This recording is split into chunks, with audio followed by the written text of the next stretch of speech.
Vermentino Lands è un viaggio attraverso le terre del Vermentino, che ci porterà in Toscana, sulle colline lucchesi, su fino in Versilia, per poi scendere a Castagneto Carducci, patria del poeta, e Bolgheri, terroir di grandi vini.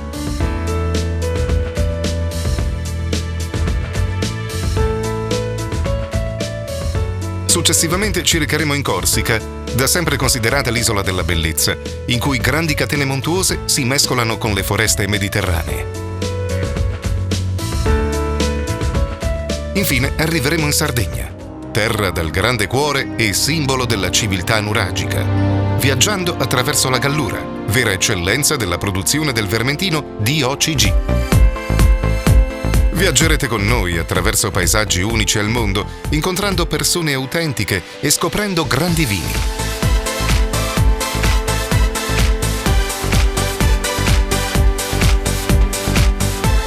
E poiché sarebbe stato impossibile vederli tutti, l'invito che vi diamo è: create il vostro itinerario, esplorate, appassionatevi a questo vino e condividete con noi, perché ogni viaggio è come un libro con un inizio e una fine, e tutto quello che sta in mezzo ci arricchisce.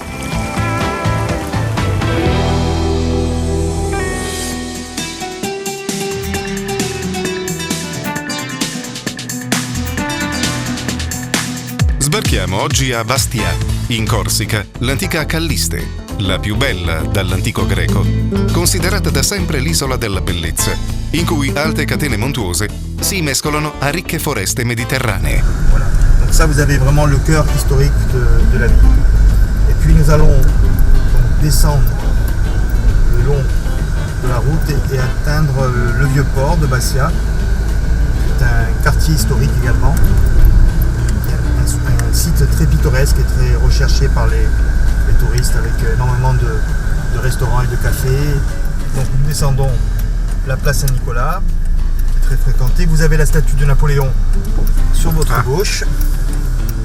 Il nostro viaggio si concentrerà nell'Alta Corsica, Haute Corse, puntando subito a nord verso Cap Corse, la penisola estrema, percorrendo una strada costiera dal panorama unico.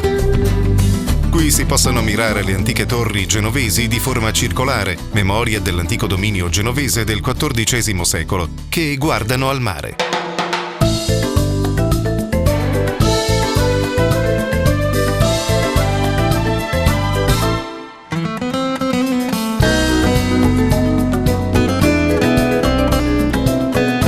Il primo paese che incontriamo è un magnifico porto di pescatori, Erba Longa, il cui centro storico si affaccia direttamente sulla splendida baia rocciosa sottostante.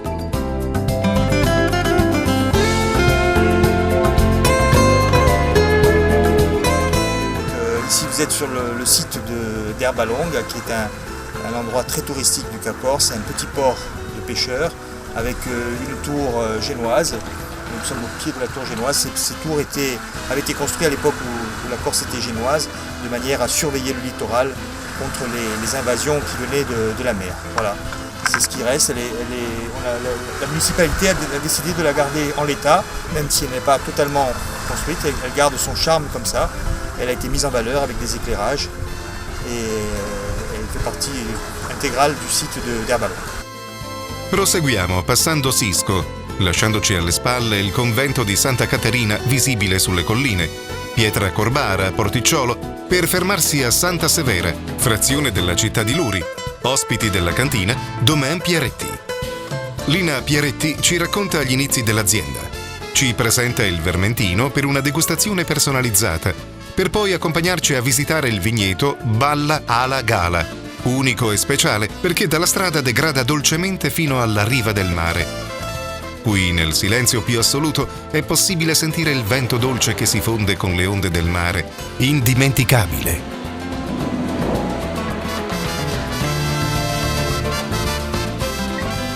Bien. Vous êtes au domaine Pieretti, à environ 30 km au nord de Bastia, sur la côte est du Cap Corse, dans une zone très ventilée, sur un terrain aride, argilo-schisteux. Ce qui a la particularité de donner à nos vins des vins très tendus, très fins, avec des beaux arômes d'agrumes concernant le vermentine, le cépage un peu emblématique de notre région du Cap-Corse. Alors c'est un Vermentine, une vigne qui a été plantée en 1991. En effet, j'ai repris le domaine de mon père, de mon grand-père, de mon arrière-grand-père en 1989 et n'était exploité sur ce domaine que du raisin rouge, du Nieluccio et un grenache noir auquel on tient beaucoup, qu'on appelait l'Aligante et que l'on retrouve d'ailleurs à Grosseto en Italie. Le Vermentine, je l'ai planté en 1991 et j'ai eu la première production en 1994. C'est un vin où au premier nez, comme ça, on va découvrir beaucoup de fraîcheur, des agrumes, c'est floral aussi.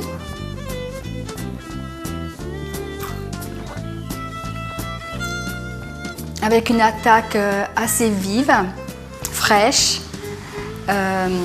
très agréable, mais en même temps, il ne faut pas se méprendre. C'est un vin qu'on peut boire à l'apéritif, qui est plein de soleil, plein de fruits, mais qui est aussi un vin qui peut accompagner des bons repas, des poissons, des crustacés, des poissons crus, du fromage de chèvre tendre et pas trop fort. On peut y trouver aussi, si tant est qu'on puisse définir la minéralité, cette tension que l'on retrouve plus particulièrement sur les sols de schiste. Lasciamo Domaine Pieretti. Per proseguire ancora a nord, siamo in prossimità della punta più estrema di Cap Corse, nell'esclusivo porto turistico di Macinaggio, quando iniziamo a salire decisamente verso Rogliano, la seconda degustazione della giornata. Clos Ny Croz è una splendida azienda vinicola, situata in una posizione unica, sicuramente non facile da raggiungere, ma di rara bellezza. La genuina accoglienza di Luigi, Marine e Sébastien fanno da cornice all'antica casa signorile, a quasi 300 metri sul livello del mare, da dove possiamo ammirare l'intera baia sottostante e i vigneti, accompagnati dall'ottimo Vermentino. On est sur le domaine du Clos Ny Croz, qui est un domaine familial et où on exploite on a 10 hectares de vignes, donc 5 hectares de Vermentine, cultivés en agriculture raisonnée. Et donc le Vermentino corse est un cousin du Vermentine italien, dû aux échanges qu'il y a eu quand la Corse était sous la dominance de Pise et de Gênes. Donc les cépages sont des cousins très très proches. Et on retrouve ici, surtout sur le Cap Corse, qui est un terroir du schiste, le Vermentino va s'exprimer dans toute sa minéralité et toute la fraîcheur. Donc au nez, on va être sur des arômes de pêche de vigne, de fruits un petit peu confits, sur la pomme aussi. Et après, en bouche, on va avoir une longueur, comme je vous disais tout à l'heure, due à l'acidité. Le schiste, c'est vraiment on essaye vraiment de faire ressortir le terroir au maximum. C'est pour ça nous, sur le domaine, au Clos Ny Croz, on sort nos vins toujours un an après. On les laisse un an en cuve et après, on va les faire déguster aux gens, seulement un an après, pour qu'ils aient vraiment toute leur ampleur et que le cépage et le terroir soient vraiment bien exprimés. Dopo questo piacevole incontro ritorniamo verso Bastia.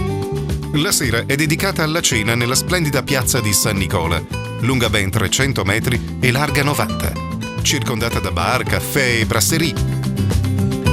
La serata volge al termine, domani tappa a Patrimonio e poi pomeriggio nell'antica cittadella. Il viaggio nell'Alta Corsica ci porta ad ovest di Bastia, verso Patrimonio. La strada è impegnativa, poiché porta velocemente ad un'altezza di 500 metri sul livello del mare. Da un punto panoramico in altura si scorge da un lato Bastia, dall'altro la Conca d'Oro, così chiamata per l'eccezionale ricchezza di vigneti letteralmente rubati alla montagna. Passato il piccolo paese di Barbaggio, si inizia a scendere verso Patrimonio, trovando subito la chiesa di Saint-Martin.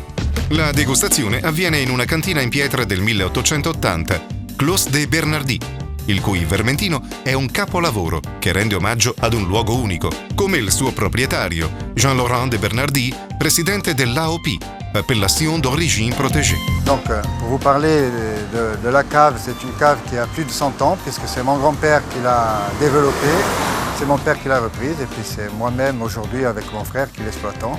Donc c'est une exploitation qui fait une dizaine d'hectares. Nous produisons entre 30 et 35 000 bouteilles par an, et de façon tout à fait traditionnelle, puisque nous sommes en culture biologique. Pour vous parler de l'AOC Patrimoine, en quelques mots, en quelques chiffres, de manière succincte. D'abord, savoir que Patrimoine est la première et la plus ancienne donc, AOC de Corse, puisqu'elle a été obtenue en 1968. Donc aujourd'hui, ce sont 500 hectares de vignes que se partagent 35 vignerons. Et l'on produit annuellement près de 2 millions de bouteilles sur les 4 couleurs. 50% sont les vins rouges, 30% pour les rosés, 20% pour les blancs et 10% pour les muscats. Ce qui caractérise un peu le vin de Patrimoine, d'abord au plan géologique, c'est la présence du calcaire sur la région, ce qui est tout à fait rare en Corse, c'est exceptionnel même en Corse, puisqu'on n'en retrouve que dans cette région de Saint-Florent, de Patrimoine que l'on surnomme les écailles de Saint-Florent. Il y a un peu de calcaire dans le sud de la Corse du côté de Bonifacio, mais là il n'y a plus de vignes actuellement. Donc des sols argilo-calcaires tels qu'on les retrouve dans les grandes appellations du monde. Et puis, si je dois mettre l'accent aussi sur un fait, c'est la manière dont on cultive la vigne ici, sur Patrimoine, c'est-à-dire de façon traditionnelle, telle que le pratiquaient nos anciens. Et l'une des ambitions de l'appellation aujourd'hui, c'est de faire passer la totalité de l'appellation sur le mode de culture biologique. Et aujourd'hui, sur les 35 vignerons qui composent cette appellation, 10 sont en certification biologique actuellement, 12 sont en conversion, donc près de 22 vignerons sur les 35 sont déjà franchi le pas, et je pense que dans les 3 à 5 ans qui viennent, la quasi-totalité de l'appellation sera conduite sous ce mode biologique, ce qui constituerait une première mondiale en matière viticole, avec tout ce que cela pourrait ramener en termes de notoriété et de reconnaissance et de travail, de façon de travail. Le vermentine que nous avons, que nous appelons chez nous la malvasie, qui n'est autre que le malvoisin gros grain de Corse, tel que l'avait défini un œnologue confirmé d'avant-guerre, qui était reconnu comme le père de l'œnologie moderne, un certain monsieur Jules Ventre, qui disait que ce cépage avait été un cépage à nul autre pareil. Voilà.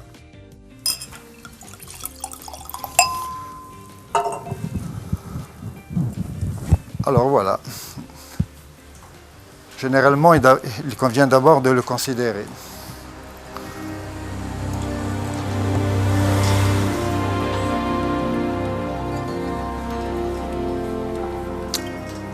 Voilà, là nous sommes sur un vermentine qui est un peu caractéristique des vins de Patrimoine et produit sur des sols argilo-calcaires, donc un blanc, je dirais, avec beaucoup de minéralité, avec une pointe iodée, parce que moi j'ai un vignoble qui est très proche de la mer. On sent un peu ce goût iodé qui domine un peu. Il y a des sucres résiduaires, donc qui compensent un peu l'acidité du vin. Donc on a cherché un équilibre entre l'acidité et la sucrosité. Donc un vin qui accompagne aussi bien un apéritif que des volailles, que des bons fromages. Il tempo passa in fretta e prima di fare rientro a Bastia merita una visita alla statua Una Tivu, che ci rimanda indietro a 2000 o forse 4000 anni avanti Cristo, in piena età del bronzo. Bastia è una città nata nel 1378 attorno all'antica cittadella genovese, con la sua fortezza e le mura, che oggi, tra le altre cose, ospita il museo e l'antico palazzo dei governatori, la piazza di Acorte, la chiesa di Saint-Marie e tantissimi scorci sul mare e su Vieux-Port. Proprio Vieux-Port regala un'atmosfera tipica davvero particolare. Locali, ristoranti con la cucina tipica corsa e lunghe passeggiate. Da Bastia, il viaggio alla scoperta delle terre del Vermentino continua verso sud, in direzione Sardegna. La strada che porta verso Bonifacio per il transfert in terra italiana è scorrevole e panoramica. Segnaliamo sul tragitto la spiaggia di Solenzara e lo splendido Porto Vecchio. Prima di arrivare a Bonifacio, sulle cui scogliere si innalza maestosa l'antica roccaforte.